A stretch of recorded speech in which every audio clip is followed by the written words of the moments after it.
আসসালামু আলাইকুম এভরিওয়ান, সবাই কেমন আছেন? আমিও ভালো আছি। আজকে রান্না করব ভর্তা ভাত। এখানে বেগুন নিয়েছি 2টা, নিয়েছি একটা ইলিশ মাছ বড় সাইজের, তারপর নিয়েছি মুকুল সিম, আলু ও ডিম। এগুলো ভর্তা করব এবং ভাজাভাজি করব। এখানে বেগুন কেটে নিয়ে ধুয়ে মশলা মেখে নিয়েছি, সাথে ইলিশ মাছও কেটে ধুয়ে মশলা মেখে নিয়েছি। একটা কড়াইতে তেল দিয়ে দিলাম, তারপর শুকনো মরিচ ভেজে নিলাম ভর্তা করার জন্য, তারপর বেগুন ভেজে নিলাম, তারপর ভেজে নেব ইলিশ মাছ উল্টে পাল্টে মচমচে করে। ভাজাভাজি হয়ে গেলে এখন ভর্তা করা শুরু করব। এখন শিলপাটায় আমি নিয়ে নেব পেঁয়াজ, শুকনো মরিচ ভাজা, রসুন ভাজা, তারপর লবণ সব কিছু দিয়ে আমি মুকুল সিম ভর্তা করে নিব। তারপর আলু ভর্তা করে নিব।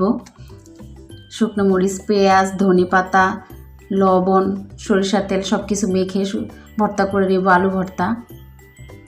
তারপর ডিম ভর্তা করব সেম প্রসেসে।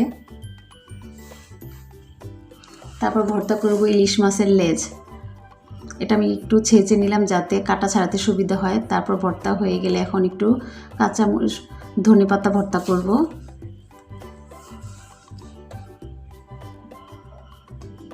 আমি চাপা শুটকি আগে ভর্তা করে রেখেছিলাম, এখন সব কিছু একসাথে সার্ভ করলাম। এই তো আজকে আমার দুপুরের খাবার খুবই মজা ছিল। সবাই ভালো থাকবেন। আল্লাহ হাফেজ।